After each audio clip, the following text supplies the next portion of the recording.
Hello guys, welcome back to my channel. आज हम पढ़ने वाले हैं अबाउट द एपिसोड नंबर 6। इस चैनल पे अब तक हम पंचवर्षीय योजना कर चुके हैं। 5 जो एपिसोड हैं इस चैनल पे हम बना चुके हैं। ठीक है, 5 एपिसोड्स में लगभग आप कह सकते हैं कि वह 10 से 12 टॉपिक जो है कंप्लीट कर लिए हैं। मेरा ऐसा मानना है कि आपने उनको एनसीईआरटी में से कंप्लीट कर लिया होगा। एनसीईआरटी में से कंप्लीट कर लिया होगा। मेरा सिंपल फंडा है, जो मेरे लेक्चर को बहुत अच्छे से देखेगा, नोट्स बनाएगा और एनसीईआरटी को पढ़ेगा, उसके फुल आने वाले हैं सीबीएसई में। चलो ये बात अब बहुत हो गई। अब हम बात करते हैं इस टॉपिक मतलब कि इस लेक्चर के एपिसोड नंबर 6 में मैं कौन कौन से टॉपिक के बारे में आपको पढ़ाने वाली हूँ। तो आज हम पढ़ाने वाले हैं अबाउट द पॉलिनेटिंग एजेंट, जो कि होते हैं 3 प्रकार के। ठीक है, हम स्टार्ट करें पॉलिनेटिंग एजेंट के बारे में। चलो स्टार्ट करते हैं। अब देखिए, पॉलिनेटिंग एजेंट, इसको मैं मिटा देती हूँ एपिसोड नंबर 6। ये तो पता है ना कि एपिसोड नंबर 6 में आगे बढ़ते हैं, मिटा देती हूँ।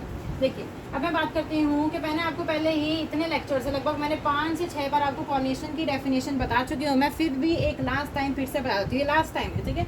पॉलिनेशन की डेफिनेशन मैं आपको एक लास्ट टाइम बता रही हूँ कि पॉलिनेशन की डेफिनेशन क्या होती है। ठीक है, पॉलिनेशन की डेफिनेशन क्या होती है। पॉलिनेशन की डेफिनेशन होती है ट्रांसफर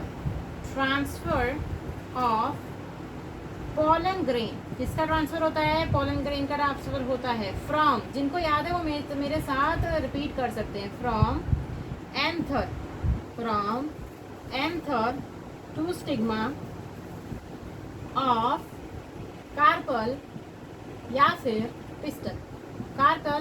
पिस्टल। मैंने बोला पॉलिनेशन का मतलब होता है transfer of pollen grain from anther to stigma of carpel और पिस्टल। मैंने आपको बताया था कि एंथर होता है आपका मेल पार्ट होता है, मतलब किसको तो स्टेमन होता है पर हार्ट शेप आपका एंथर होता है, और कार्पल और पिस्टल होता है आपकी फीमेल पार्ट। मतलब इसको मैं डायग्राम से बता देती हूँ।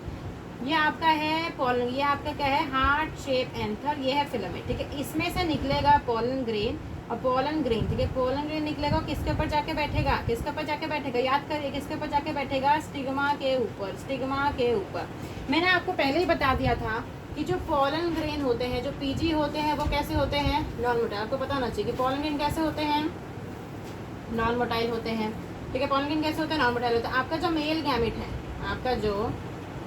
गैमेट है वो भी कैसा होता है? नॉन मोटाइल होता है। नॉन मोटाइल का मतलब मैं बता देती हूँ। नॉन मोटाइल का मतलब है जो चल नहीं सकते। ठीक है, जो चल नहीं सकते। जो आपकी फीमेल गैमेट होती है, जिसको मैं एग सेल कहती हूँ। क्या कहती हूँ? एग सेल कहती हूँ। वो भी कैसी होती है? नॉन मोटाइल होते हैं। आप बताइए, ठीक है, आप बताइए, अपने दिमाग से कुछ सोचिए। जब ये तीनों ही नॉन मोटाइल है, जिनकी पार्टी होने वाली है, जो आपका मेल है जिसको फीमेल के साथ मिलने जाना है डेट के लिए, अब वही दोनों नॉन मोटाइल है। ठीक है, दोनों ही नॉन मोटाइल है। अब ये बात आती है कि इस पॉलन ग्रेन को इस स्टिग्मा के पास पहुंचाएगा कौन? ठीक है, ऐसे मैंने बोला ना, पॉलन ग्रेन खुद चल नहीं सकता और उड़ भी नहीं सकता। खुद चल भी नहीं सकता, उड़ भी नहीं सकता। उसे एक एड की जरूरत है। किसकी जरूरत है? एक एड की। फर्स्ट एड नहीं, एड की जरूरत है। एक सहारे की जरूरत है। किसकी जरूरत है? एक सहारे की जरूरत है। अब वो सहारा क्या है? वही सहारे का नाम होता है। क्या होता है? सहारे का नाम क्या होता है?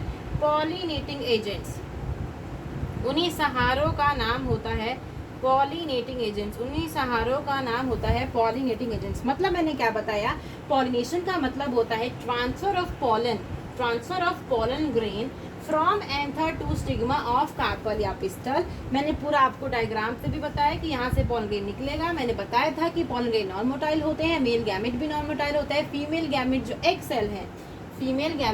सेल है वो भी नॉन मोटाइल है। अब वही पहुँचाए कैसे? मेल को फीमेल के पास कैसे पहुँचाए? डेट के लिए, है ना। उसके लिए डेट के लिए आपको किसी गाड़ी की जरूरत पड़ती है। खुद पैदल तो नहीं जाओगे। मान लीजिए यहाँ ये है आपका हीरो का घर, मेल का घर, और यहाँ पर फीमेल, मतलब कि इन दोनों को मिलना है एक रेस्टोरेंट में। कहाँ मिलना है? एक रेस्टोरेंट में मिलना है। एक रेस्टोरेंट में मिलना है। और फीमेल जो होती है वो रेस्टोरेंट के पास में ही रहती है। तो यहाँ से पैदल चली जाएगी। कैसे चली जाएगी? अपने पैरों के थ्रू, अपने चरण कर्मों के थ्रू पैदल पहुँच जाएगी। अब मेल को तो भाई किसी टैक्सी की, या मान लो गरीब है किसी बस की, ऑडी की, मतलब किसी की तो जरूरत पड़ेगी। उसी को ही कहते हैं जो इसे पहुंचाएंगे, उसी को ही क्या कहते हैं? पॉलिनेटिंग एजेंट कहते हैं। क्या बोलते हैं? पॉलिनेटिंग एजेंट कहते हैं। क्या बोलते हैं? Pollinating agent. यहाँ पर मैं एक और चीज़ बता देती हूँ कि जो फीमेल, आपको मैंने बताया था ना एम्ब्रियोसाइक का इस प्रकार का स्ट्रक्चर बताया था कि यहाँ पर बैठी रहती है फीमेल, यहाँ पर बैठी रहती है फीमेल। अब यहाँ से पॉलन ट्यूब बना के आपका मेल आता है, यहाँ से घुस जाता है, ठीक है, यहाँ से घुस जाता है। तो उसी को ये पूरा जो रास्ता है, तो यहाँ से पूरा यहाँ जो गिरने का रास्ता है, स्टिग्मा पे जो गिरने का रास्ता है, वो टैक्सी से, ऑडी से, कार से, मर्सिडीज से कवर करता है। अगर अमीर है गरीब है वो खुद देख लेना, ठीक है, अमीर है गरीब है। तो उसी के लिए उसे एक एड की ज़रूरत होती है, एक सहारे की ज़रूरत होती है, जिसे क्या बोलते हैं हम? Pollinating agent. क्या बोलते हैं? Pollinating agent. जो कितने प्रकार के होते हैं? 3 प्रकार के होते हैं। कितने प्रकार के होते हैं? 3 प्रकार के होते हैं। मैं बता देती हूँ, इसको पूरा रब कर देती हूँ। ये तो स्टोरी था, इसको आपको इतना लिखने की जरूरत नहीं है। रब कर देते हैं। हम बात करते हैं अबाउट द पॉलिनेटिंग एजेंट के बारे में। किसके बारे में बात करेंगे? पॉलिनेटिंग एजेंट के बारे में बात करेंगे। देखिए, पॉलिनेटिंग एजेंट, पॉलिनेटिंग एजेंट मैंने बताया था पॉलिनेटिंग एजेंट कितने प्रकार के होते हैं? 3 प्रकार के होते हैं। वो कौन कौन से 3 प्रकार है अभी बता दो। देखो कौन कौन से 3 प्रकार के। पहला होता है आपका, मतलब क्या आप ऐसे कह सकते हैं कि पहले आप इसको 2 में क्लासीफाई करिए, वो आपके लिए ज़्यादा इजी रहेगा, ठीक है, रहता देन आप 3 याद करिए। पहले आपको इसको 2 में डिवाइड करना है। वो 2 कौन से हैं? एक होता है बायोटिक। बायोटिक अभी मैं बताऊंगी कि बायोटिक का क्या मतलब होता है, ऐसा मत सोचो कि बायोटिक बोल दिया। दूसरा होता है ए बायोटिक। कैसा होता है? ए बायोटिक। बायोटिक का मतलब होता है जिंदा। बायोटिक का मतलब जिसमें लाइफ इन्वॉल्व है। क्या इन्वॉल्व है? बायोटिक का मतलब होता है लाइफ। आपने बायोलॉजी पढ़ी है ना? बायोलॉजी पढ़ी है ना? बायोलॉजी पढ़ रहे हो। बायोलॉजी क्या होती है? Biology is the science of life form and living processes. ये भी लिख ले, भी इंपॉर्टेंट है, पता होना चाहिए। Biology, biology is the science of, biology is the science of life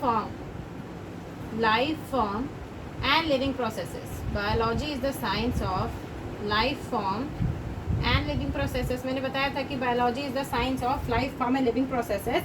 तो वो बायोटिक का मतलब है लाइफ और एबायोटिक का मतलब है नॉन लिविंग। नॉन लिविंग देखो मैं आपको पहले बताती हूँ कि पूरी बायोलॉजी में जहाँ पर भी आपको जैसे कोई भी वर्ड दे रखा है, कोई भी वर्ड दे रखा है, उसके अगर ए लिख गया तो ए का मतलब क्या होता है? एब्सेंट।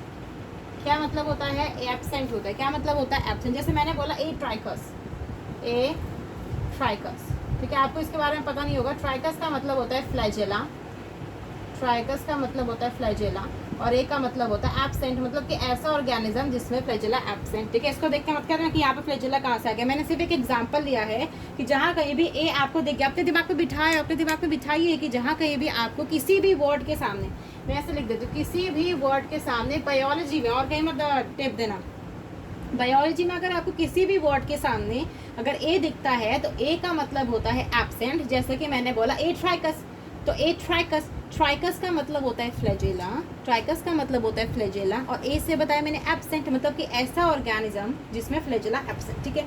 मैंने बता दिया कि बायोटिक का मतलब होता है लाइफ, बायोटिक का मतलब होता है लाइफ, और ए बायोटिक का मतलब होता है नॉन लिविंग, ठीक है, नॉन लिविंग। पहले मैं इतना मिटा देती हूँ, जो मैंने एक्स्ट्रा बातें बताई इसको आप नोट डाउन कर लीजिए, इंपॉर्टेंट है। Biology the science of life form and living processes, ठीक है। आगे बढ़ते हैं, ठीक है, आगे बढ़ते हैं। मैंने क्या बोला था? बायोटिक का मतलब जिसके अंदर लाइफ है, और ए बायोटिक का मतलब जो नॉन लिविंग है।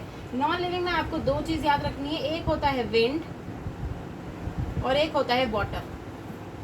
विंड और वाटर मतलब मैंने क्या बोला कि आपके 3 बायोटिक एजेंट का मतलब यही था कि एक तो आपका बायोटिक वाला होता है, एक आपका विंड होता है, आप सर्कल पर ध्यान दीजिए, और तीसरा आपका वाटर होता है। अब देखिए बायोटिक में आपके क्या आ सकते हैं? एनिमल्स। क्या आ सकते हैं? एनिमल्स आ सकते हैं। क्या आ सकते हैं? एनिमल्स आ सकते हैं। अब देखिए मैं कुछ इंपॉर्टेंट टर्म्स बताऊंगी, उन्हें आप 3 से 4 बार लिख के देख लेना। वो इंपॉर्टेंट वर्ड्स हैं, इंपॉर्टेंट टर्म्स है, वर्ड्स है, वो पेपर में आ सकता है। आप उससे कंफ्यूज नहीं हो जाना कि किसकी बात चल रही है और किसकी बात नहीं चल रही, ठीक है। मैं बता देती हूँ। मैंने पहले आपको क्या बताया कि पॉलिनेटिंग एजेंट 3 प्रकार के होते हैं, पर मैंने उनको 2 टाइप्स में क्लासीफाई कर दिया। कितने टाइप्स में क्लासीफाई कर दिया? 2 टाइप्स में क्लासीफाई कर दिया। पहला टाइप था आपका बायोटिक, दूसरा टाइप का था आपका एबायोटिक। बायोटिक का मतलब मैंने बताया बायोलॉजी, बायोटिक को याद करो बायोलॉजी से, यानी कि एनिमल्स, यानी कि लिविंग चीज, एनिमल्स में लाइफ होती है। दूसरा होता है एबायोटिक, एबायोटिक यानी कि नॉन लिविंग। विंड और वाटर, आप कोई मत ये बोलते ना कि विंड और वाटर में लाइफ होती है। कभी देखा है विंड को खाते हुए, विंड को कपड़े पहनते हुए, विंड को सांस लेते हुए, या वाटर को खाना खाते हुए, विंड को कपड़े पहनते हुए, ऐसा कुछ देखा नहीं देखा ना? तो ये दोनों क्या है? नॉन लिविंग है, यानी कि एनिमल्स, विंड और वाटर। एनिमल्स, विंड और वाटर। मैं बताती हूँ कि इनका साइंटिफिक टर्म क्या। एनिमल को बोलते हैं जूफिली, जूफिली। मैं बताती हूँ पहले क्या मतलब है। विंड को बोलते हैं अनीमोफिली, अनीमोफिली, अनीमोफिली। वाटर को हम बोलते हैं हाइड्रोफिली, हाइड्रोफिली। अब मैं बताती हूँ इनका क्या क्या मतलब होता है। जूफिली, अनीमोफिली, अच्छे से नाम सुनिए, जूफिली, अनीमोफिली, हाइड्रोफिली। अब मैं बताती हूँ क्या मतलब होता है। देखिए, बहुत बच्चे जो होंगे जो कि दिल्ली के रहने वाले वो जू जरूर गए होंगे। यहाँ का जो फेमस जू है, जो चिड़ियाघर जिसे बोलते हैं, ठीक है, चिड़ियाघर जिसे बोलते हैं, वो वहाँ जरूर गए होंगे। तो जू में आपको क्या देखने को मिलता है? एनिमल्स देखने को मिलते हैं। ऐसा मत बोलना कि जू में तो स्नेक भी देखने के लिए मिलता है, चिड़िया भी देखने मिलती है, ये वो प्लांट भी देखने मिलता है। आपको ज़्यादातर जू में क्या देखने मिलता है? एनिमल्स देखने के लिए मिलते हैं। तो एनिमल्स देखने मिलते हैं, इसलिए जूफिली, इसलिए जूफिली। जू का मतलब क्या होता है? एनिमल्स। जू में क्या देखने मिलते हैं? एनिमल, तो इसलिए क्या है? जूफिली। अनीमोफिली, अनीमो का मतलब होता है हवा, ऐसे याद कर लीजिए। अनीमो का मतलब कुछ अलग होता है, पर आप ये याद रखिए कि अनीमो का मतलब होता है हवा। और हाइड्रो का तो मतलब पता है ना, हाइड्रो का मतलब तो वाटर होता है, तो सिंपल है। हाइड्रो का मतलब तो वाटर होता है। जैसे मैंने बोला, आपने बहुत सारे एड्स में देखा होगा कि हाइड्रेशन, ठीक है, हाइड्रेशन, मेरे अंदर पानी की कमी हो गई है, हाइड्रेटेड, मतलब कैसे बोलते हैं ना कि आपने बहुत सारे एड्स में देखा होगा कि हाइड्रेटेड रहना चाहिए। कैसे रहना चाहिए? हाइड्रेटेड हमेशा रहना चाहिए। जैसे ग्लूकॉन डी पी के, ग्लूकोज पी के, हमेशा हाइड्रेटेड रहना चाहिए। हाइड्रेटेड किससे रिलेटेड है? पानी से रिलेटेड है। पानी, पानी जल की रानी, पानी से रिलेटेड है। ठीक है, किससे रिलेटेड है? पानी से रिलेटेड है। इसलिए आपको आसानी से याद आ जाएगा कि जूफिली का मतलब एनिमल से रिलेटेड, विंड मतलब अनीमोफिली, और वाटर मतलब हाइड्रोफिली। ठीक है, मैंने बता दिया। अब हम आगे बढ़ें, इनके बारे में हमें और डिटेल में जानना है। ठीक है, मैं इसको रब कर देती हूँ, आप इसका स्क्रीनशॉट ले सकते हैं। आगे बढ़ते हैं।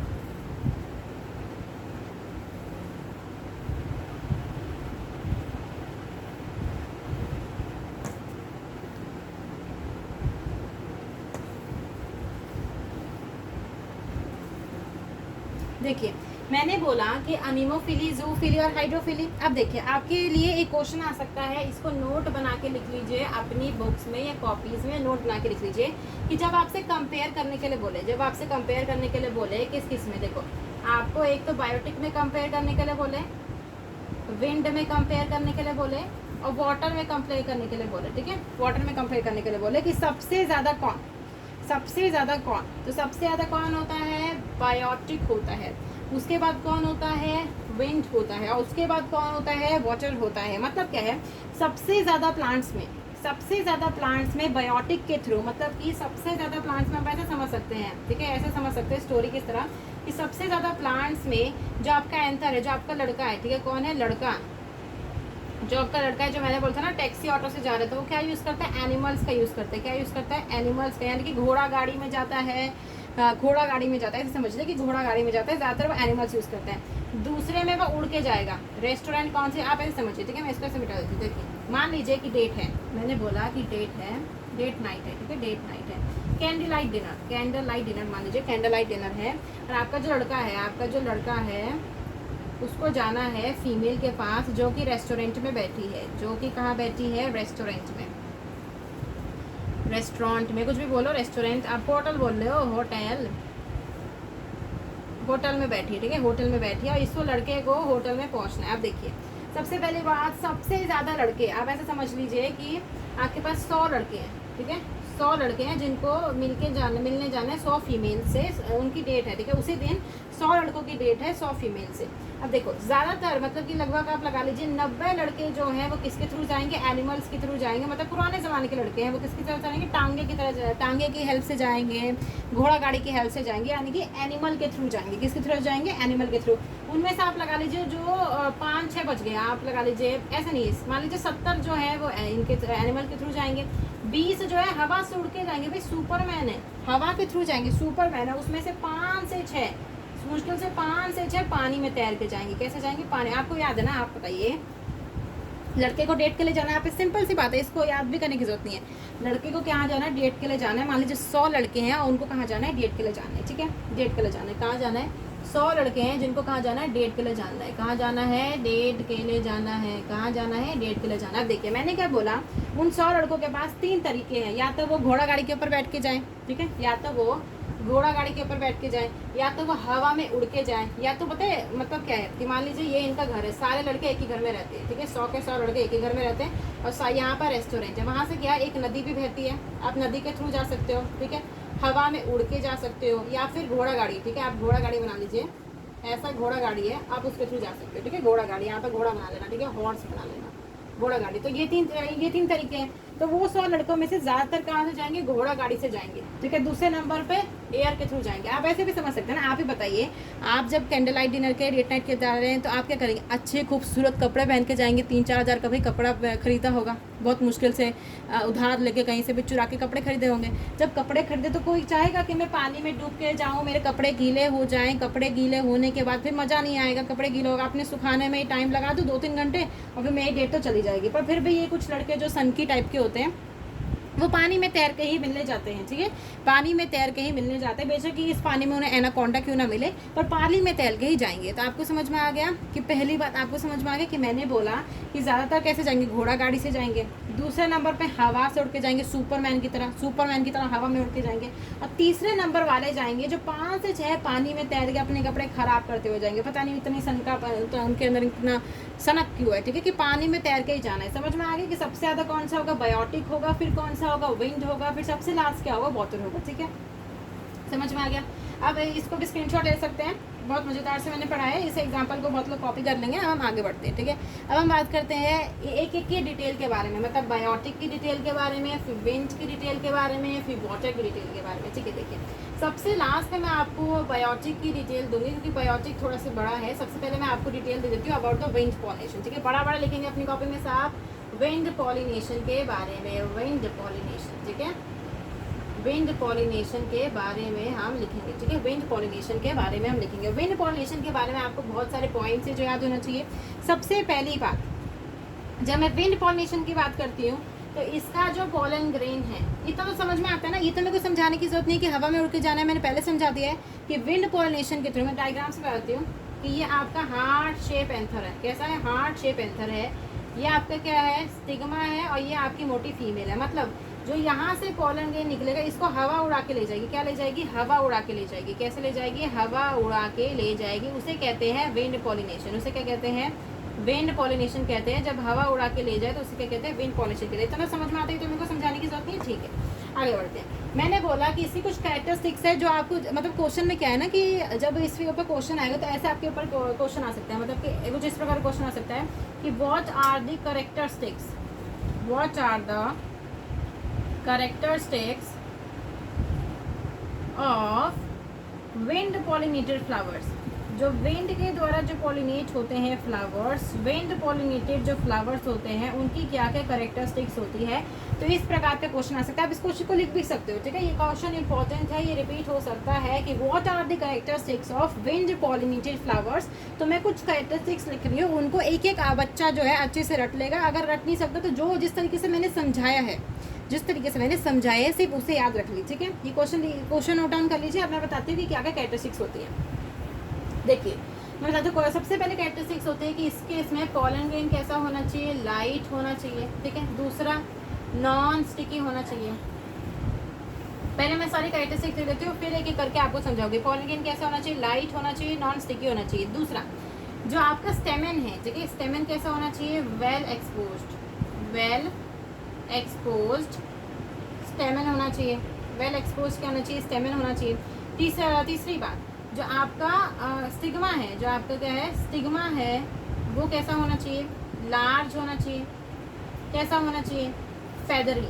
मैं बताऊंगी अभी, आप ऐसा वो मतलब फेदरी स्टिग्मा होना चाहिए। कैसा होना चाहिए, फेदरी स्टिग्मा होना चाहिए। इतनी बात समझ में आ गई। दूसरी बात, ये सी कैरेक्टरिस्टिक है कि इनमें सिंगल ओव्यूल होता है, सिंगल ओव्यूल होता है in each ovary, single ovule होता है इन ईच ओवरी।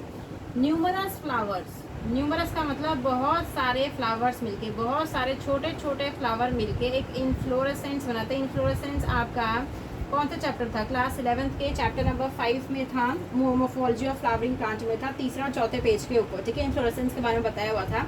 इन्फ्लोरेसेंस के बारे में अभी तो नहीं बता सकती, पर थोड़ा बहुत आपको बता दूंगी कि इन्फ्लोरेसेंस का मतलब क्या होता है, ठीक है। जिन्होंने अच्छे से पढ़ा होगा उनको तो बहुत अच्छे से समझ में आएगा, ठीक है, बहुत अच्छे से समझ में आएगा। ये वाली कैरेक्टरिस्टिक्स लिख लीजिए कि ये वाली कैरेक्टरिस्टिक्स होती है। उसके बाद लास्ट में आप इसके एग्जांपल्स को भी लिख लीजिए कि इसके एग्जांपल क्या है, कॉर्न कॉब के टेजल्स, और दूसरा एग्जांपल है ग्रासेस।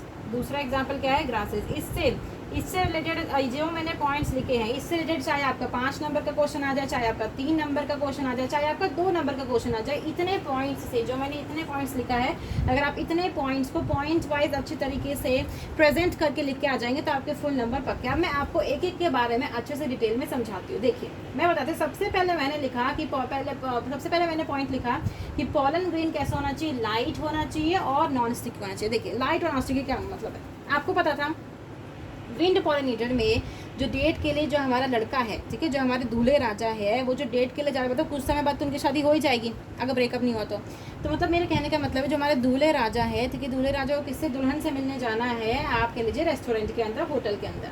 अब देखिए मैंने बोला अगर वो विंड के थ्रू जा रहे हैं, ठीक है, विंड के थ्रू जा रहे हैं, अगर उन्हें विंड के थ्रू जाना है तो मान लीजिए कि वो मोटा आदमी होगा, क्या वो हवा में उड़ पाएगा? मोटा आदमी क्या हवा में उड़ पाएगा कि नहीं उड़ पाएगा? नहीं उड़ पाएगा। ठीक है, आप इसे सिंपल से आप याद कर सकते हैं, ठीक है, सिंपल से याद कर। मान लीजिए कि मेरे पास एक पतला आदमी है, ठीक है, पतला आदमी है, एक पतला आदमी सुक्कड़ सा आदमी जिसका मान लो वेट है 30 kg, ठीक है, और दूसरा आदमी है जिसका वेट है 100 kg, ठीक है, 100 kg। मैंने क्या किया, इन दोनों को पंख लगा दिए। आप कहोगे कि दीदी आप पंख भी लगा सकते हो? हाँ मैं लगा सकती हूँ, ठीक है, हाँ मैं लगा सकती हूँ। मैंने क्या किया, इन दोनों आदमियों के ऊपर पंख लगा दिए, ठीक है, पंख लगा दिया। मैंने क्या किया, इन दोनों को एक एक करके छत से फेंक दिया। मैंने क्या किया, इन दोनों को एक एक करके छत से फेंका। 30 किलो वाले को भी फेंका और 100 किलो वाले को भी फेंका। अब आप बताइए कि ज़्यादा अच्छे से कौन उड़ेगा, ठीक है, ज़्यादा अच्छे से कौन उड़ेगा और ज़्यादा ऊंचाई तक कौन उड़ेगा? ठीक है, सिंपल सी कॉमन सेंस है। जो ये नहीं बता पा रहा है उसको तो भगवान के भरोसे है। बता दीजिए कि 30 किलो वाला ज़्यादा अच्छे से उड़ेगा कि 100 किलो वाला? ऑफकोर्स 30 किलो वाला उड़ेगा अच्छे से, क्योंकि वो हल्का है। कैसा है? हल्का है। 30 किलो का है, हल्का है, ठीक है, हल्का है। इसीलिए आपके पॉलन ग्रेन को भी लाइट रखना है। अगर पॉलन ग्रेन मोटा ताज़ा 100 किलो का होगा, बहुत ज़्यादा मोटा ताज़ा होगा, तो वो हवा में उड़ ही नहीं पाएगा, हवा में उड़ ही नहीं पाएगा, गिर जाएगा, ठीक है, उड़ना जाएगा गिरता रहेगा, उड़ना जाएगा गिरता रहेगा, उड़ने जाएगा गिरते रहेगा, ठीक है। इसलिए आपको पॉलन ग्रेन को क्या रखना है, लाइट रखना होगा। क्या रखना होगा? लाइट रखना होगा। पहली वाली टर्म समझ में आ गई कि जो मैंने पहली वाली टर्म लिखी है कि पॉलन ग्रेन कैसा होना चाहिए, लाइट होना चाहिए। अब हम दूसरे पे आते हैं कि नॉन स्टिकी होना चाहिए। देखिए नॉन स्टिकी आपने देखा है ना, कि जो लड़कियां होती है, लड़के लड़के जो भी बाल लगाते हैं, सॉरी जो तेल लगाते हैं, ठीक है, जो आपका ऑयल्स होते हैं, ऑयल्स के ऊपर क्या लगा होता है कि वो स्टिकी नेचर के हैं। मतलब कि अभी मतलब कि पहले के जो ऑयल्स होते थे, जो नानी दादी लगाते थे, वो स्टिकी नेचर के होते थे। कैसे नेचर के होते थे? स्टिकी नेचर के होते थे। तो अभी जो ऑयल्स आ रहे हैं, लॉरेल पैलेस का जैसे भी ऑयल्स आ रहे हैं, वो कैसे हैं? नॉन स्टिकी नेचर के होते हैं। मैं यहाँ पर प्रमोशन नहीं कर रही हूँ, मैं सिर्फ बताना चाहती हूँ कि वो कैसे होते हैं, नॉन स्टिकी नेचर के होते हैं। अब देखो स्टिकी नेचर का मतलब, नॉन स्टिकी नेचर का मतलब क्या होता है। देखिए आपने पहले देखा होगा कि पुराने ज़माने में 2 चोटी बना के जाते थे। वो क्या होता था ना कि वो बाल चप चप करते थे। चप चप का मतलब आप जैसे उसके ऊपर हाथ रखोगे ना उनके बालों पे, पुराने ज़माने में जो चोटी बनाते थे उसमें जो सरसों का तेल वगैरह लगाया जाता था, उसके ऊपर जैसे भी हाथ रखोगे ना आपके हाथ में भी वो ऑयल आ जाएगा, ठीक है। आपके हाथ, आप इसको एक्सपेरिमेंट भी करके देख सकते हो। सरसों का तेल लो, अपने बालों में लगाओ और फिर आप उसको टच करके देखना आपके हाथों में भी तेल आ जाएगा। तो उसे कहते हैं स्टिकी नेचर। क्या बोलते हैं? स्टिकी नेचर, यानी कि चिपकना। क्या होना? चिपकना। क्या हो जाना? चिपकना। दूसरा क्या है कि आजकल नॉन स्टिकी नेचर वाले ऑयल आ रहे हैं। मतलब क्या है कि आपने बोला तेल लगाया, मान लीजिए लॉरेल पैलेस का आपने तेल लगाया नॉन स्टिकी नेचर में। मेरे को नहीं पता कि लॉरेल पैलेस तेल बनाती भी है कि नहीं, पर मान लीजिए आपने तेल लगाया। तेल लगाने के बाद जब आप उसे छुओगे ना तो आपके हाथ में वो तेल नहीं चिपकेगा, आपके हाथ में वो तेल नहीं चिपकेगा, ठीक है, नहीं चिपकेगा। तो वही केस है कि मान लीजिए, पहले मैं इसको मिटा देती हूँ। मैंने बोला है, मान लीजिए लेट्स टेक एन एग्जांपल कि आपका पॉलन ग्रेन हो गया स्टिकी नेचर का, ठीक है, कुछ समय के लिए रखिए कि आपका पॉलन ग्रेन हो गया स्टिकी नेचर का, ठीक है। अब ऐसे समझिए ये आपका है मेल पार्ट और यहाँ कहीं दूर बैठी है आपकी फीमेल पार्ट, ठीक है। लगभग मान लीजिए 1 किलोमीटर दूर है आपकी फीमेल, ठीक है, 1 किलोमीटर दूर है आपकी फीमेल। आपका जो मेल पार्ट था, जो मेल पार्ट था, उसने पॉलन ग्रेन बनाए। उसने क्या किया? पॉलन ग्रेन बनाए। अगर वो पॉलन ग्रेन स्टिकी नेचर के होंगे, ठीक है, एक केस लेते हैं कि अगर वो पॉलन ग्रेन स्टिकी नेचर के होंगे, ठीक है, अगर वो पॉलन ग्रेन कैसे होंगे? स्टिकी नेचर के होंगे। तो देखिए यहाँ से उड़े, यहाँ से उड़े, उड़ते उड़ते उड़ते उड़ते उड़ते उड़ते हवा के थ्रू जाना है, या हवा के थ्रू, देखो ऐसे ऐसे हवा के थ्रू जा रहा है, हवा के थ्रू जा रहा है, हवा के थ्रू जा रहा है, हवा के थ्रू जा रहा है। मान लीजिए उनके बीच में किसी आंटी जी ने आपके आसपास उन्होंने क्या किया? कपड़े सुखा रखे थे। ऐसे कपड़े जो है सुखा रखे थे, ऐसे कपड़े जो सुखा रखे थे। अगर आपका पॉलन या स्टिकी नेचर का होगा तो यहाँ पर आके चिपक गया। क्या हो गया? चिपक गया। यहाँ पर चिपक गया सारे पॉलन, और बेचारी क्या है? रोती रह गई। बेचारी क्या है? रोती रह गई, रोती रह गई। बेचारी के पास पॉलन नहीं पहुँच पाया, उसकी तो ज़िंदगी बर्बाद होगी, फर्टिलाइजेशन नहीं हो पाया, ठीक है, ज़िंदगी बर्बाद हो गई। इसीलिए आपका जो पॉलन ग्रेन है उसे नॉन स्टिकी बनाया जाता है। अब दूसरा केस लो कि मान लीजिए मेरा पॉलन ग्रेन जो है नॉन स्टिकी नेचर का है। अगर मेरा pollen grain non sticky nature का होगा तो यहाँ से जब पॉलन ग्रेन उड़ेगा तो आंटी के द्वारा कितने भी कपड़े सुखा लिए जाएँ, कितने भी खूबसूरत कपड़े सुखा लिए जाएँ, उसके ऊपर मेरा पॉलन ग्रेन नहीं चिपकेगा। मतलब कि इसको मैं ऐसे बना के दिखा देती हूँ, हमारा पॉलन ग्रेन इसके ऊपर नहीं चिपकेगा। अगर यहाँ से हवा भी चलेगी तो इसके ऊपर से होते हुए फिर भी वो यहाँ पर पहुँच जाएगा। अब हमारी फीमेल हो जाएगी खुश, हमारी फीमेल क्या हो जाएगी, खुश हो जाएगी। हमारी फीमेल क्या हो जाएगी, खुश हो जाएगी। समझ में आया कि स्टिकी नेचर को आप अपने एंड से, मतलब कि जहाँ पर भी आप लिख रहे हो, नोट्स बना रहे हो, आप स्टिकी नेचर को कैसे लिख लो, चिपकना। कैसे याद कर लो, चिपकना। ठीक है, मतलब कि नॉन स्टिकी का मतलब नहीं चिपकना, चिपकना नहीं, चिपकना नहीं, चिपकना। ठीक है, नहीं चिपकना। तो मतलब कि पॉलन ग्रेन लाइट होना चाहिए और नहीं चिपकना वाला होना चाहिए, ज़्यादा चिपकू नेचर का नहीं होना चाहिए। ये तो पॉइंट्स क्लियर हो गए। आई होप मैंने बहुत से समझाने की कोशिश करी है। ठीक है, बहुत लोग इसको रटा देते हैं कि आप रट लीजिए, पर मैं ऐसे ही नहीं कहती हूँ। आपको अच्छे से समझोगे तो आपको अपने आप जो क्लासेस में जब आपका पेपर होगा अपने आप चीज़ें याद आएंगी। दूसरा पॉइंट होता है वेल एक्सपोज स्टेमन वाला। ठीक है, वेल एक्सपोज स्टेमन। वेल एक्सपोज स्टेमन का मतलब क्या है, ये मैंने आपको बताया था ना कि स्टेमन का हार्ट शेप था, ये फिलामेंट, इस पूरे को क्या बोलती थी मैं, स्टेमन बोलती थी। क्या बोलती थी मैं, स्टेमन बोलती थी। अब देखिए, ये मैंने बता दिया, ये आपका पेडिसल हो गया, ये हो गया थैलेमस, ऐसे है। ठीक है, इस प्रकार ये क्या है, यूनिसेक्सुअल फ्लावर है। कैसा है, यूनिसेक्सुअल फ्लावर है। इसको थोड़ा बराबर लिख देती हूँ, कैसा है, यूनिसेक्सुअल फ्लावर, यूनिसेक्सुअल फ्लावर है। ठीक है, यूनिसेक्सुअल फ्लावर है, ये आपका स्टेमन वाला पार्ट है। ठीक है, स्टेमन वाला पार्ट है। अब मैंने बोला कि वेल एक्सपोज स्टेमन होना चाहिए। मान लीजिए हवा चलेगी, आपको पता है हवा अपने साथ उड़ा के लेके जाती है, ऐसा नहीं है। देखो ऐसे हवा चल रही होगी, इस पोजीशन में हवा चल रही होगी, ऐसा नहीं है। ठीक है, इस पोजीशन में नॉर्मली हवा चलती है। आप लोग ऐसा सोचो कि मतलब कि बहुत लोग ऐसे सोचते हैं, मैंने देखा है। ठीक है, मैंने देखा है कि ऐसे सोचेंगे कि यहाँ से हवा चलेगी, यहाँ से हवा चलेगी, यहाँ से होते ऐसे ले जाएगी। ऐसा कभी नहीं होता है। ठीक है, ऐसा कभी नहीं होता। जो लोग भी ऐसे सोचते हैं अपने गाल पे थप्पड़ मारिए। ठीक है, अपने गाल पे थप्पड़ मारिए। ठीक है, हवा हमेशा ऐसे चलती है। ठीक है, ऐसे जाते, ऐसे नहीं कि ऐसे ऐसे ऐसे हवा चल रही है। कि मान लीजिए कि हवा किसी के ऊपर भेदभाव नहीं करती। अगर इस एक्शन में हवा चल रही है तो ऐसे ऐसे ऐसे ऐसे हवा चलेगी, सीधे सीधे हवा चलेगी। ऐसे नहीं कि यहाँ तो चली, उसने देखा अच्छा स्टेमन मेरा इंतजार कर रहा है, ऐसा करते हो ना, अपनी डायरेक्शन को मुड़ के ऐसे करके ऐसे हवा लेके जाते हो। ऐसा कुछ नहीं होता है। तो इसीलिए क्या है कि लेट्स टेक एन एग्जांपल कि आज हवा का मूड था कि आज मैं ऐसे सीधे सीधे निकल जाऊंगी। ठीक है, ऐसे सीधे सीधे हवा निकल गई, इसके पास तो बेचारे के पास पहुंची ही नहीं, बेचारे के पास पहुंची ही नहीं, है कि नहीं। बेचारे के पास हवा पहुंची नहीं, बेचारा देखता रह गया और आपकी जो फीमेल से कोई और जो है फर्टिलाइज करके चला गया। ऐसा वो नहीं चाहते ना, हम ऐसा नहीं चाहते। इसलिए हम क्या कहते हैं, वेल एक्सपोज्ड स्टेमन को बनाते हैं, ताकि क्या है कि हवा अगर ऐसे भी जाए, ठीक है, अगर हवा ऐसे भी जाए तो अगर आपका वेल एक्सपोज्ड स्टेमन है और बड़ा स्टेमन है, उसकी बड़ी गर्दन है, वेल एक्सपोज्ड स्टेमन है, तो हवा उसको अपने साथ उड़ा के ले जाए, हवा उसको अपने साथ उड़ा के ले जाए। समझ में आ गया कि वेल एक्सपोज्ड स्टेमन का मतलब क्या है। अगर स्टेमन वेल एक्सपोज्ड का मतलब खुला हुआ, ठीक है, खुले विचारों वाला, अगर वो खुला होगा, छुपेगा नहीं, अच्छे से खुला होगा, तो हवा उसे बहुत आसानी से उड़ा के ले जाएगी। ठीक है, दूसरा पॉइंट क्या है कि स्टिग्मा के बारे में। ये तो हो गए आपके मेल वाले पार्ट के कैरेक्टरिस्टिक्स, और दूसरा होता है स्टिग्मा के बारे में कि स्टिग्मा आपका लार्ज होना चाहिए और फेदरी होना चाहिए। पहले मैं स्टिग्मा बना देती हूँ। ठीक है, इस प्रकार का कुछ स्टिग्मा था। ठीक है, इस प्रकार का स्टिग्मा था, ये आपका स्टाइल था, ये आपकी ओवरी थी। ठीक है, स्टिग्मा लार्ज होना चाहिए। स्टिग्मा लार्ज होने का क्या मतलब है, देखिए आपको पता है कि हवा के थ्रू, हवा के सहारे पॉलन ग्रेन जो है वो स्टिग्मा से मिलने के लिए आ रहा है, हवा के सहारे मिलने के लिए आ रहा है। अब देखिए फेदरी का मतलब होता है, आपने फेदरी कपड़े देखे होंगे ना कि इसके ऊपर ऐसे ऐसे होता है, ऐसे ऐसे ऐसे। फेदरी का मतलब कैसे समझाओ, फेदरी का मतलब है कि आप ऐसे समझिए कि जैसे ही पॉलन ग्रेन आएगा उसको धमाक से, मतलब कि एकदम झटके से उसे कैच कर लेगा, फेदरी का मतलब ये होता है।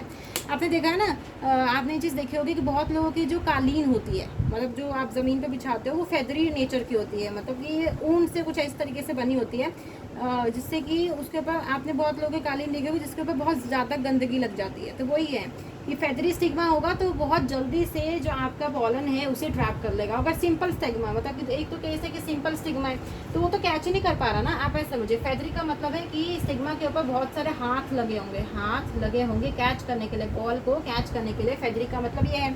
अगर सिंपल स्टिग्मा है, उसके ऊपर कोई बॉल ही नहीं है कैच करने के लिए, हाथ ही नहीं कैच करने के लिए, तो वो पॉलन को कैसे कैच कर पाएगा।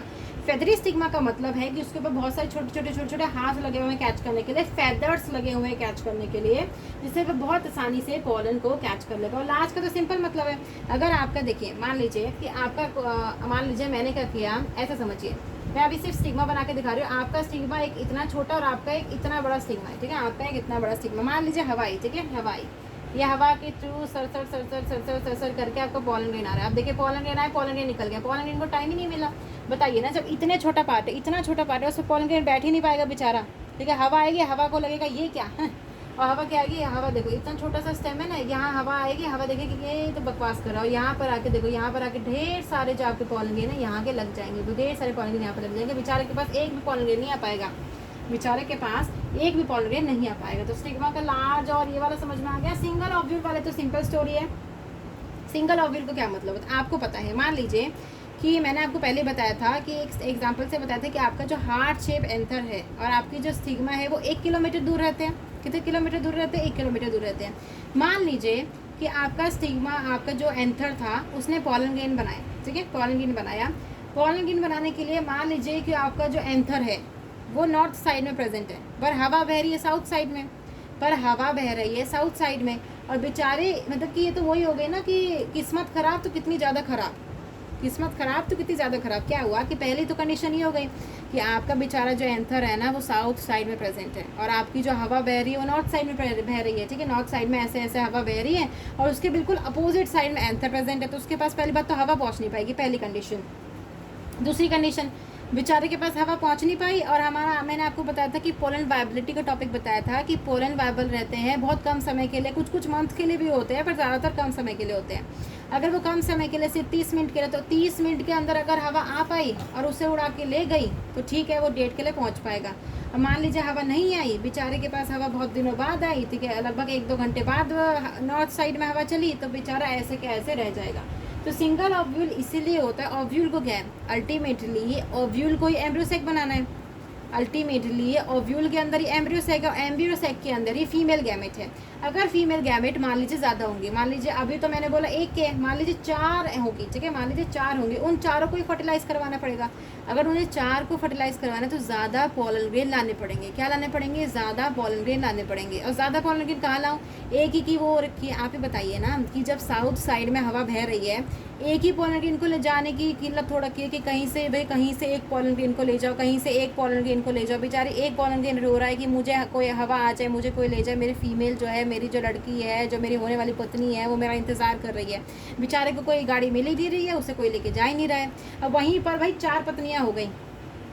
पहले था कि एक पत्नी थी, एक हस्बैंड था, ठीक है, वो वेट कर रहा है, कभी ना कभी हवा आएगी, कभी ना कभी उसे उड़ा के ले जाएगी, चलो फर्टिलाइजेशन हो जाएगा। 4 पत्नी हो गई, तो बेचारे को कैसे मैं हैंडल कर पाएगा, हैंडल नहीं कर पाएगा। इसीलिए नेचर ने क्या किया कि भाई तुम्हारा बहुत मुश्किल है, हवा वाली हवा को हवा से ले जाना बहुत मुश्किल है, इसलिए भाई तुम्हें मैं सिर्फ एक ओव्यूल का वरदान देता हूँ कि अपने अंदर एक ही ओव्यूल रखना, एक ही लड़की को रखना, एक ही से शादी करना, 4 का चक्कर मत रखना, एक ही से शादी करो और सही रहो, ठीक है, खुशी जीवन जियो, ठीक है। आपको ज़्यादा चिंता भी नहीं, हवा आएगी तो हवा आएगी, आराम से फर्टिलाइजेशन हो जाएगा, ठीक है। ये चीज़ समझ में आ गई। चौथा पोजीशन तो बताने की भी जरूरत नहीं है कि न्यूमरस फ्लावर इन्फ्लोरेसेंस बना देंगे। मतलब क्या है, छोटे छोटे फ्लावर प्रेजेंट है, ठीक है, बहुत छोटे फ्लावर प्रेजेंट है। उन छोटे छोटे फ्लावर के छोटे छोटे स्टेमन भी होंगे और छोटे छोटे आपके स्टिग्मा भी होगा। अगर छोटे छोटे स्टेमन और छोटे छोटे स्टिग्मा हैं तो बेचारे के ऊपर आप ऐसे समझिए, ठीक है, मैं ऐसे समझिए, मान लीजिए फूल की ये आपका स्टेमन है, स्टेमन के ऊपर ये एक छोटा फ्लावर, ये एक छोटा फ्लावर, ये एक छोटा फ्लावर, ये एक छोटा फ्लावर, छोटे छोटे छोटे छोटे फ्लावर। और दूसरा प्लांट है जिसने इनफ्लोरेसेंस बना दिया है। आई से मैं दिखा देती हूँ, इसने इनफ्लोरेसेंस नहीं बनाया है और इसने इनफ्लोरेसेंस बना दिया। मतलब इनफ्लोरेसेंस का मतलब ये इधर साइड के छोटे छोटे जो 4, ये मान लीजिए 4 जो गुच्छे है, यहाँ पर जो 4 है, ये 4 के चारों एक ही में मिल जाएंगे। ये 4 के चारों यहाँ पर एक, दूसरा, तीसरा, चौथा, ये एक ही में मिल गए। यहाँ पर भी दूसरा, तीसरा, चौथा, ये एक में मिल गया। आप बताइए, मान लीजिए हवा आई, ठीक है, यहाँ से क्या है, हवा आ रही है, हवा आ रही है, हवा आ रही है, हवा आ रही है, ठीक है। इनके पास तो हवा जा ही नहीं पाएगी, बेचारे तो हवा पास जा ही नहीं पाएगी, हवा अपने आराम से निकल जाएगी। पर यहाँ पर क्या है, जब बड़ा फ्लावर तो यहाँ पर कुछ समय के लिए हवा रुकेगी, कुछ समय के लिए यहाँ पर हवा रुकेगी, आराम से सबको फर्टिलाइज करके चली जाएगी। समझ में आया ना कि अगर आपको विंड पॉलिनेशन करवाना है, तो उसके इसमें आपको क्या करना पड़ेगा, न्यूमरस फ्लावर को इन्फ्लोरेसेंस में पैक करना पड़ेगा। ये सारे पॉइंट क्लियर है। आई होप आपको ये सारे पॉइंट बहुत अच्छे से क्लियर हो गए होंगे। अब मैं बात करती हूँ इनके एग्जांपल्स के बारे में। कॉर्न कॉब का मतलब क्या होता है, बोलेंगे कि ये कौन सी अंग्रेजी का शब्द है। कॉर्न कॉब सिंपल है, भुट्टा खाते हो, जब बारिश होती है, बारिश का समय होता है, सर्दियों का मौसम होता है, बहुत मज़े से उसमें नींबू मिर्ची लगा के अपना लोग खाते हैं भुट्टे को। तो भुट्टे को ही इंग्लिश में, ठीक है, बायोलॉजी की टर्म में कॉर्न कॉब कहते हैं। क्या बोलते हैं? Corn cob. क्या बोलते हैं? कॉर्न कॉब बोलते हैं, ठीक है, कॉर्न कॉब बोलते हैं। कॉर्न कॉब का मैं आपको दिखा देती हूँ कि एनसीईआरटी में ये डायग्राम, ठीक है, एनसीईआरटी के अंदर ये जो डायग्राम दे रखा है वो कॉर्न कॉब का है, ठीक है। ये जो डायग्राम दे रखा है किसके दे रखा है? जो भुट्टे भुट्टे लगे हुए किसका एग्जाम्पल है? कॉर्न कॉब का एग्जाम्पल है। अपनी एनसीईआरटी में बहुत अच्छे से देख लीजिए कि किसका एग्जाम्पल दे रखा है? कॉर्न कॉब का एग्जाम्पल दे रखा है। एनसीईआरटी में एक टर्म लिखा हुआ है टेजल्स, ठीक है, टेजल्स। टेजल्स कुछ नहीं होते, टेजल्स होते हैं stigma and style, stigma and style को मिला के। हालांकि ये गलत बात है, एनसीईआरटी में गलत दे रखा है, फिर भी आपको भाई एनसीईआरटी हमारी माता है, माननी तो होने की बात है, चाहे वो गलत ही बोले। तो मतलब कि क्या है? कॉर्न कॉब भुट्टे के केस में जो टेजल्स होते हैं, भुट्टे के केस में जो टेजल्स होते हैं उन्हें हम स्टिग्मा एंड स्टाइल कहते हैं। इनके जो टेजल्स को स्टिग्मा एंड स्टाइल कहते हैं। ये किस लिए होते हैं? इनकी जो मतलब कि टेजल्स का मतलब समझो। कॉर्न कॉब का क्या है? मान लीजिए भुट्टा है, ठीक है, मैंने बनाया इस प्रकार का कुछ भुट्टा, इस प्रकार का दिखता है, भुट्टा दिखता है, उसमें आपको दिखेगा ना कि येलो येलो से बहुत लंबे लंबे स्ट्रक्चर्स होते हैं। तो ये है, ठीक है, ये होते हैं। ये मान लीजिए ये हो गया इसका स्टिग्मा, इतना लंबे लंबे इस प्रकार के से स्टिग्मा होते हैं, ठीक है, इस प्रकार से लंबे लंबे, ठीक है, लंबे लंबे इसके क्या होते हैं? स्टिग्मा होते हैं, बहुत लंबे लंबे लंबे लंबे लंबे लंबे इसके क्या होते हैं? स्टिग्मा देखने के लिए मिलते हैं। लंबे लंबे स्टिग्मा इसलिए होते हैं कि जैसे ही आपकी हवा आएगी जल्दी जल्दी, जैसे मान लीजिए ऐसे हवा आ रही है, ये हवाई हवा हवाई एक नहीं, हवा इसको जल्दी जल्दी ट्रैप कर ले, हवा क्या कर ले? जल्दी जल्दी इसको ट्रैप कर ले। मतलब अगर छोटे छोटे होते, मतलब इतने इतने इतने इतने हवा ऐसे गई, हवा निकल गई, कोई फायदा नहीं हुआ इनको बेचारों को मिलने। अगर लंबे लंबे हैं तो हवा को बहुत अच्छे से पकड़ पाएंगे। इसीलिए एक कंडीशन भी लिखी होती है कि स्टिग्मा एंड स्टाइल जो है, स्टिग्मा एंड स्टाइल जो है वो कैसे होते हैं, ये ऐसे क्यों लंबे लंबे क्यों बनाए गए, इसके इसमें लंबे लंबे क्यों बनाए गए, ठीक है, स्टिग्मा एंड स्टाइल को लंबा लंबा क्यों बनाया गया? ये वेव क्यों करते हैं विंड में? वेव इन, ये वेव करते हैं विंड में, wave in wind to trap, ताकि वो पॉलन ग्रेन को अपने झांसे में फंसा सके। क्या करे? फंसा सके। ये बेचारे आप देखिए, ये बेचारे पॉलन ग्रेन को फंसा सकते हैं जब खुद इतने छुटके छुटके से ये बहुत आसानी से फंसा लेंगे लंबे वाले। तो ये वाली लाइन को आप याद रखना, अगर एक क्वेश्चन आएगा, ये नीट 2023 में भी इसका जो है क्वेश्चन आ रखा है। आप इसको क्वेश्चन को अच्छे से याद कर लीजिए कि कॉर्न कॉब जो होते हैं उसके जो टेजल्स होते हैं वो nothing but stigma and style हैं। वो वेव करते हैं, मतलब कि इस प्रकार से ऐसे करके वेव करते हैं, वेव करते हैं, ठीक है, वेव करते हैं विंड के अंदर ताकि वो ट्रैप कर सके पॉलन ग्रेन को। और दूसरा एग्जाम्पल है ग्रासेस का, आपको ट्रैक याद करना है ग्रासेस का। ये मैंने पूरा बता दिया अबाउट विंड पॉलिनेशन। इसको आप अच्छे से अपने दिमाग में स्टोर करिए, अच्छे से याद कर लिए, ज़्यादा पॉइंट नहीं है, 1 2 3 4 5 और ये तो एग्जाम्पल्स ही हैं। तो इतने पॉइंट ही आप विंड पॉलिनेशन के बारे में याद रखिए। अब हम बात करते हैं अबाउट द वाटर पॉलिनेशन के बारे में। इसे समझ में आ गई? अब हम बात करते हैं वाटर पॉलिनेशन के बारे में।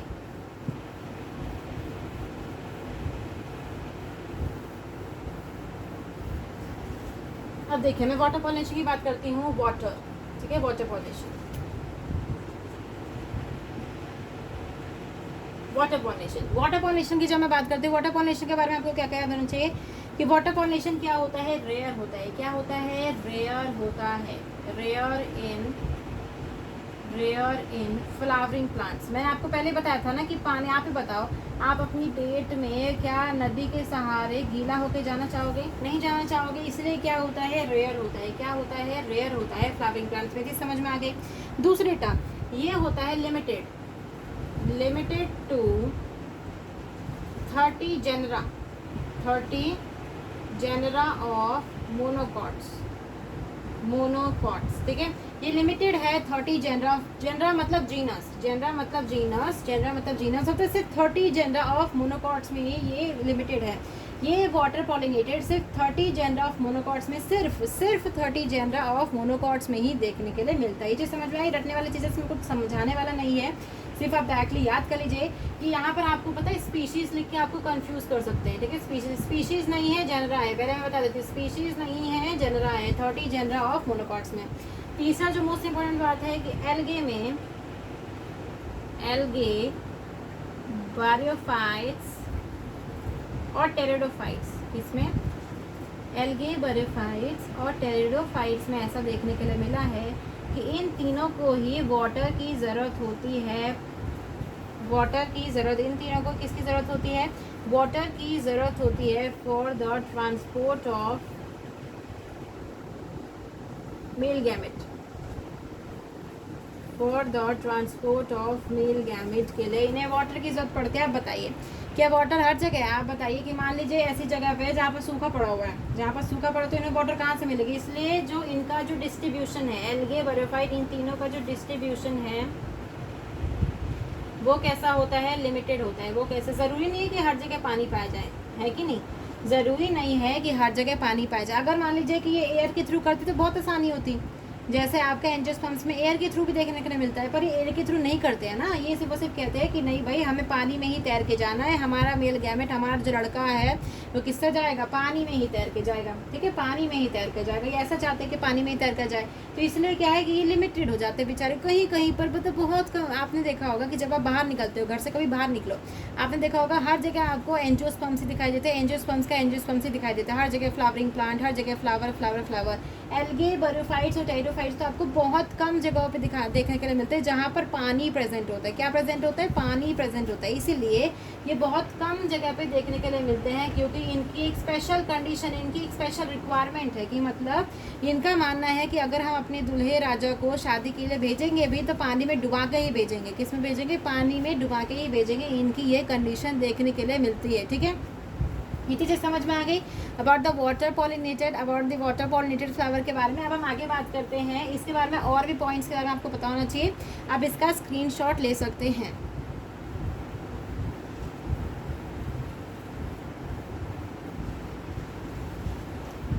देखिए मैंने इस क्लास में किस चीज़ की बात करी है? मैंने इस क्लास में about the wind pollinated flower के बारे में बात कर ली है, विंड पॉलिनेटेड फ्लावर के बारे में बात कर लिया, और वाटर पॉलिनेटेड फ्लावर के बारे में आपको मैंने कुछ इंपॉर्टेंट पॉइंट्स बता दिए हैं, ठीक है।